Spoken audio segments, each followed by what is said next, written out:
Olá, pessoal, tudo bem com vocês? Meu nome é Caroline. Hoje eu estou aqui para apresentar para vocês o seminário de polímeros. O meu polímero que vai ser abordado nesse vídeo é o politereftalato dietileno, também conhecido como PET, e ele é um dos polímeros mais presentes no nosso cotidiano. A gente vê ele o tempo inteiro, então eu vou trazer uma abordagem abrangente e técnica desse polímero para a gente entrar em discussão. Eu vou entrar em detalhes um pouco sobre as propriedades químicas, mecânicas, elétricas, um pouco sobre como funcionam os mecanismos de degradação, uma perspectiva histórica do PET, e também como que esse polímero impacta ambientalmente no nosso planeta, um pouco sobre a reciclagem, sobre a síntese, como que ela foi feita inicialmente quando o PET ele foi descoberto e como que ela evoluiu ao longo do tempo e se comporta hoje em dia. Bom, inicialmente quero trazer para vocês uma perspectiva histórica do PET. Ele foi descoberto em 1941 pelo John Winfield e pelo James Dixon, e foi na empresa Calci Printers Association Limitada que foi feita essa descoberta, e mais à frente eu vou falar um pouco sobre como foi a síntese inicial que eles fizeram para obter esse polímero. Mas, de início, quero falar sobre a aplicação inicial que teve esse material descoberto, né? Inicialmente, ele foi usado como fibra têxtil na indústria de tecidos. E as características que fizeram com que esse polímero se encaixasse bem nessa aplicação foi que ele tinha uma grande resistência ao enrugamento, ele era leve e ele tinha uma grande durabilidade, ou seja, ele era ideal para roupas, cortinas, estofados, e essa foi a principal aplicação inicial desse polímero. E como que foi essa evolução, né, ao longo do tempo? Bom, como eu mencionei, o seu uso inicial foi o uso têxtil e até a década de 50 esse foi o seu principal uso. Nessa época também, ele foi lançado oficialmente como Terilene e Dracon. Foram dois nomes utilizados para se referir a esse polímero. Em 1973, White patenteou a garrafa PET para bebidas carbonatadas.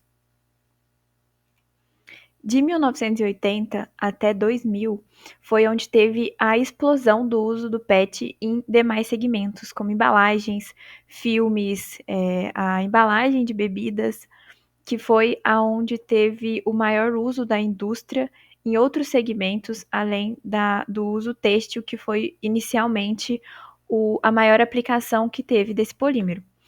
E depois da década de 2000, com a preocupação com a sustentabilidade e a saúde do nosso planeta, foi se investindo mais pesquisas na relação ao PET-R, né, que é o PET reciclado, para também desenvolvimento de biopolímeros e polímeros biodegradáveis, no caso do PET.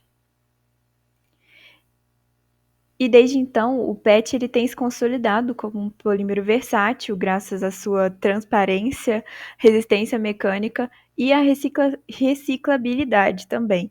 Ele é um polímero que a gente vê no nosso dia a dia o quanto ele é reciclado, e ele também tem um baixo custo de produção. Então, a gente vê ele muito no nosso dia a dia por esse motivo também. Bom, falando agora um pouco sobre a classificação do PET, ele é um poliéster termoplástico, ou seja, ele sofre uma deformação com o aumento da temperatura, ele não é degradado inicialmente, e ele tem a origem sintética, a sua estrutura é um polímero linear, ele é um homopolímero. Ele pode ser encontrado tanto como semicristalino ou amorfo, a depender do seu processamento ou a sua síntese. dependendo do que acontece nesse processo, ele pode ser encontrado dessas duas formas, né? Aonde na forma amorfa ela é mais transparente e na semicristalina ela apresenta uma maior resistência mecânica. A sua estrutura principal é uma estrutura de um poliéster aromático com grupos ésteres repetitivos. Eu trouxe aqui a estrutura principal dele, né, para vocês. E ele é formado pela reação entre o ácido tereftálico e etilenoglicol. Um tópico também que eu quero abordar é sobre o SSP, o Solid State Polymerization, né? Ele é utilizado na reciclagem para restaurar a viscosidade do material, o que permite obter o PET reciclado com qualidade próxima ao polímero antes desse processamento. Já o PET em solução, ele é dissolvido em solventes específicos para processos como electrospinning e produção de fibras ultra finas ou o processo de reciclagem química também. Nesses dois casos, o PET ele é utilizado no estado sólido ou no polímero em solução. E uma ênfase importante é que no estado sólido, o PET pode ser processado com menor degradação térmica. E já em solução, ele abre portas para aplicações avançadas e ecológicas, como fibras têxteis mais sustentáveis.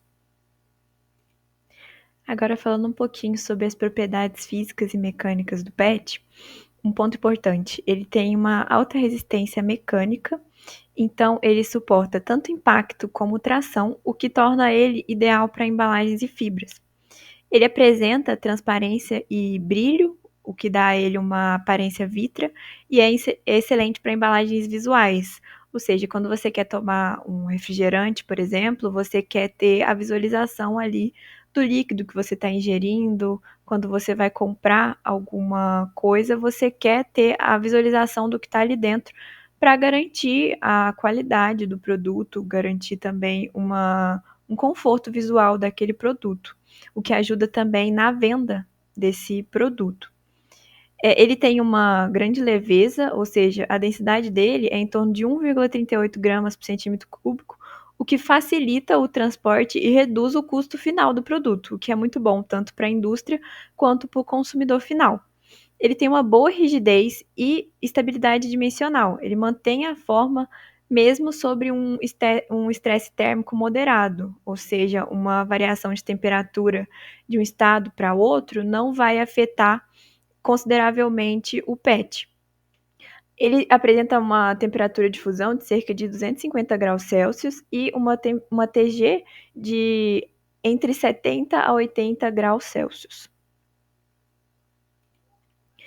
Agora um pouco sobre as propriedades químicas. Ele possui alta resistência química, ele é inerte a muitos ácidos e solventes, tanto que a gente consegue encontrar alguns ácidos, reagentes, que eles são armazenados em plásticos, em potes plásticos de PET, porque ele apresenta essa característica de resistência química. Ele tem baixa absorção da umidade, ou seja, ele é ideal para aplicações que exigem uma barreira contra a umidade ou para armazenamento de líquidos, e também apresenta uma boa barreira a gases, especialmente o CO2 e o oxigênio. E isso é muito bom para bebidas carbonatadas, como refrigerantes, por exemplo. Ele tem uma reciclabilidade muito boa, aproximadamente 100% reciclável, e tem alta taxa de aproveitamento no Brasil. Apesar da gente não ser o maior produtor do PET, a gente é referência em aproveitamento e reciclagem do PET no mundo. Bom, o PET também é um excelente isolante elétrico e possui uma condutividade térmica baixa, ou seja, ele pode ser utilizado tanto como um isolante elétrico como um isolante térmico. E, como eu disse antes, essa cristalinidade ajustável também do polímero. E essas características tornam o PET altamente competitivo frente a outros polímeros, como o polipropileno e o poliestireno de alta densidade. Bom, e como que foi feita inicialmente a síntese do PET, né? O Winfield e o Dixon, eles conseguiram sintetizar o PET a partir de uma reação de policondensação entre o ácido tereftálico e o etileno-glicol, e eles buscavam uma alternativa sintética para fibras têxteis, em especial ao nylon, que havia sido desenvolvido nos Estados Unidos. Então, a síntese do PET visava uma fibra resistente, termoplástica, e mais acessível em relação a esse polímero que havia sido desenvolvido nos Estados Unidos. E a pergunta, ainda é assim? Sim, a principal rota de síntese do PET continua sendo a policondensação, mas teve variações, né, na indústria com o longo do tempo, com a aplicação de tecnologia que visa a melhor eficiência desse processo de síntese, que vai também melhorar a eficiência de pureza e o controle das propriedades finais desse material, a depender do que é esperado para o produto final. Bom, atualmente são utilizadas duas rotas principais para a síntese, e ela ocorre por policondensação entre um diácido ou derivado e um diol, e resulta na formação de ésteres e liberação de subprodutos, como água ou metanol. As principais rotas são a do ácido tereftálico PTA mais etileno-glicol, ou a do dimetiltereftalato, o DMT, mais etilenoglicol. E agora, um adendo sobre essas, né? A rota 1 é a rota mais comum atualmente e ela tem a menor geração de subprodutos e apresenta maior pureza no polímero final. E a rota 2, ela era mais utilizada antigamente, mas hoje é menos comum porque ela apresenta uma maior complexidade. Agora, explicando um pouco como funciona cada uma dessas rotas, né? A rota 1, onde é feita a reação entre o ácido tereftálico e o etileno-glicol, primeiramente é feita uma esterificação com esses dois reagentes, é formada, então, monoésteres e diésteres, e é liberado subproduto, no caso a água. Aqui eu deixei a reação que ocorre e depois é feita a policondensação em fase líquida, na temperatura entre 270 e 280 graus Celsius, em pressão reduzida no vácuo, para a remoção do EG e promover também o alto peso molecular do polímero. Os catalisadores são o antimônio, o titânio ou o germânio. Na rota 2, o que muda, né, são os reagentes.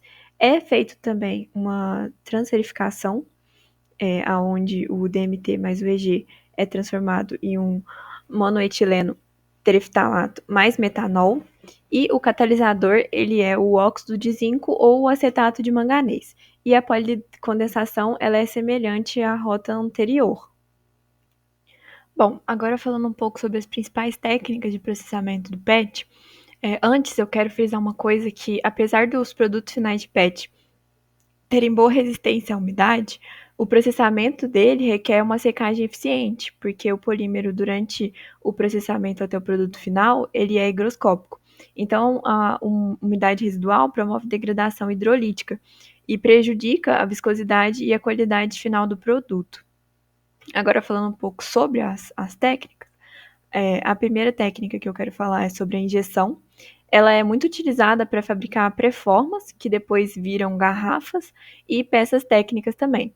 O PET ele precisa estar bem seco para evitar essa degradação hidrolítica que eu comentei, e a temperatura típica de processamento por injeção é entre 260 e 280 graus Celsius no cilindro e de 30 a 135 graus Celsius no molde. O sopro, ele vai transformar essas preformas em garrafas e frascos.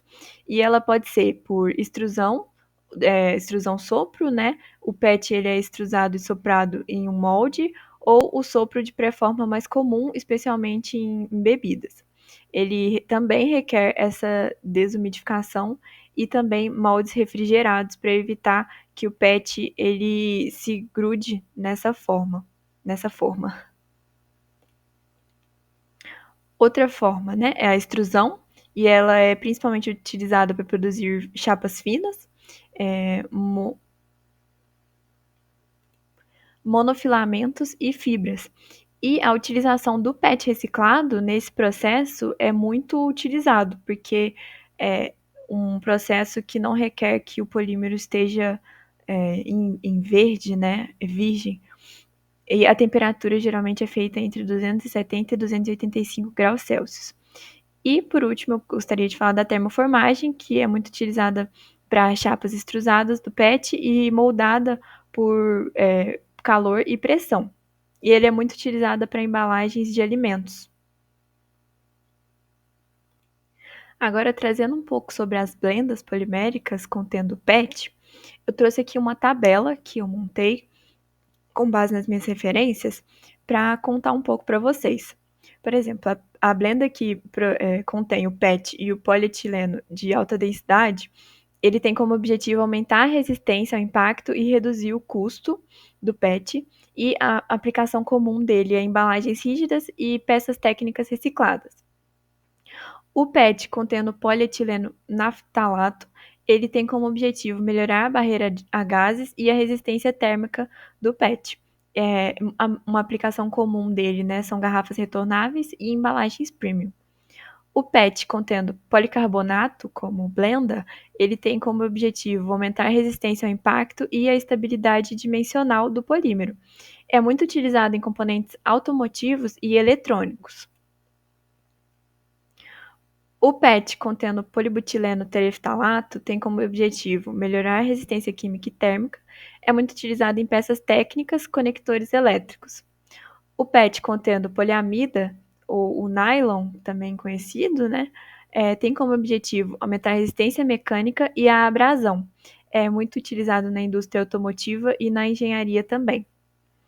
O PET, contendo polietileno de ultra alta peso molecular, tem como objetivo melhorar a resistência ao desgaste e impacto, e tem muitas aplicações técnicas e industriais dessa blenda polimérica.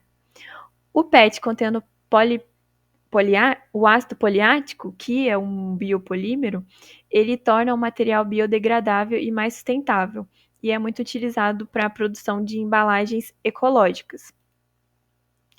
Seguindo nessa mesma linha, falando um pouco sobre a aditivação do PET e a principal função que cada tipo de aditivo possui. Eu trouxe aqui outra tabela e vou falar um pouquinho sobre ela, né? Os estabilizantes térmicos, eles evitam que o PET tenha uma degradação por calor, ou seja, ele sobe a temperatura de degradação que esse polímero iria sofrer. Os antioxidantes, eles protegem contra a oxidação do polímero durante o processamento, ou seja, vai impedir que esse polímero reaja com a atmosfera e oxide com tanta facilidade. Os aditivos de barreira, eles reduzem permeabilidade a gases. Já os aditivos de cor, eles corrigem coloração amarelada do PET reciclado, porque quando você tem o PET reciclado, pode ocorrer ali uma mistura de diferentes matérias-primas que foram utilizadas anteriormente dessas peças que estão sendo recicladas, então os aditivos de cor podem servir para corrigir essa coloração que fica indesejada no polímero, ou também para tingimento do polímero, caso seja de desejo do produto final. Os aditivos prodegradantes, eles aceleram a fragmentação do PET em embalagens abertas. Já os aditivos antimicrobianos são usados em embalagens ativas para alimentos. Bom, e como funciona, né, a degradação desse polímero? Eu trouxe aqui alguns tipos principais de degradação que acontecem. Primeiramente, a degradação térmica, que ocorre em altas temperaturas, acima de 280 graus Celsius, que leva à quebra das cadeias poliméricas do PET. A degradação hidrolítica ela envolve a reação com água, especialmente durante o processamento, e reduz a viscosidade do polímero, o que geralmente não é desejado. A degradação fotooxidativa ele é provocado por radiação UV e é comum em descarte ambiental, causando fragilidade e a descolorização do PET.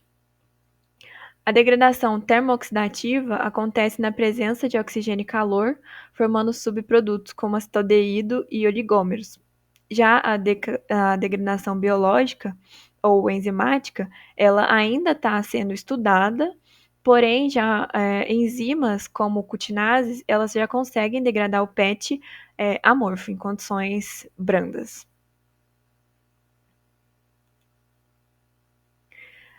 E como que essa degradação impacta na reciclagem do polímero? Como eu disse, a degradação ela reduz a viscosidade intrínseca, o que prejudica o reprocessamento do PET. E a presença de contaminantes, como PVC ou cola de rótulos, acelera também essa degradação. A secagem adequada antes do processamento é essencial para evitar essa degradação hidrolítica. Como eu havia comentado na parte da síntese, né, do processamento, perdão, é muito importante que durante o processamento do PET ele tenha uma secagem eficaz para que esse tipo de degradação não aconteça, porque atrapalha geralmente o processamento do material polimérico. Bom, os principais impactos ambientais do PET, né? Ele possui, apesar de diversos tipos de degradação, o seu tempo de degradação no meio ambiente, na natureza, ele é muito lento. Ele leva cerca de 400 a 600 anos para se decompor na natureza. Ele também é uma ameaça à vida marinha, porque ele se fragmenta em microplásticos e são ingeridos por peixes, aves e mamíferos também. Ele contamina o solo e a água, porque ele libera substância tóxica durante a decomposição ou a sua queima feita de forma irregular. Ele emite gases tóxicos. Essa queima também libera compostos como dioxinas e furanos e são prejudiciais à nossa saúde e à saúde dos animais e também para toda a natureza. E o acúmulo desse material em aterros também, porque ele ocupa grande volume e contribui para a superlotação de lixões e aterros. Ou seja, para você produzir um quilo de polímero, né, o produto final de polímero, e 1 quilo de ferro, por exemplo, o espaço ocupado é muito diferente. O do plástico é muito maior. Garrafas PET a gente sabe que tem uma densidade muito baixa. Então, a ocupação desse resíduo é muito grande. Bom, agora eu quero falar um pouco sobre como é a situação atual e o mercado, né? O PET, como a gente sabe, é um dos polímeros mais utilizados e produzidos no mundo. Estatísticas que eu peguei até 2024 indica que a produção global do PET foi cerca de 85 milhões de toneladas por ano. E mais uma coisa boa, né, que o PET reciclado, o rPET, tem um crescimento acelerado, com taxas anuais crescentes de mais de 8% ao ano. E um dado interessante é que se destaca o uso do rPET, que representa um avanço ambiental e mercadológico. O Brasil ele tem um dos melhores índices de reciclagens do PET no mundo, com taxas superiores a 50%. Então, apesar de, como eu já mencionei, o Brasil não ser o principal produtor, a gente é referência em reciclagem do PET no mundo. E isso é uma coisa muito boa, porque a gente está ajudando o planeta a se livrar desses resíduos que são tóxicos e, ao mesmo tempo, a gente está movimentando o mercado desse polímero, fazendo com que tenha geração de empregos, redução do custo de alguns produtos, o que é muito benéfico para todos, tanto para quem está produzindo quanto para quem está consumindo também. E, obviamente, também para o nosso planeta, né? Falando um pouco sobre o uso do PET, de acordo com os relatórios do MDPI, a destinação do PET em 2022 foi de cerca de 63,5% foi como fibras têxteis em poliéster, 30,3% foi em garrafas plásticas, embalagens rígidas para bebidas e 6,2% foi destinado a filmes e outros usos. Com isso, a gente consegue ver que, apesar do uso têxtil do PET ter sido ali a sua aplicação inicial, ainda assim a maior porcentagem de aplicação desse polímero até hoje ainda é no uso têxtil, né? Obviamente, com o avanço da tecnologia, não é mais da mesma forma, né? O processamento não é mais o mesmo, mas ainda assim essa aplicação ela perdurou por muito tempo. Bom, né, com isso a gente conclui que o PET ele é um polímero muito essencial à sociedade moderna. O seu uso consciente, aliado ao avanço em reciclagem, aditivação, processamento e tecnologia de revalorização, pode tornar sua cadeia circular e sustentável, o que é muito bom, como eu comentei, e que esse conteúdo tenha agregado para você que esteja assistindo e dá para a gente um olhar mais técnico, crítico e responsável sobre os materiais poliméricos que estão no nosso dia a dia.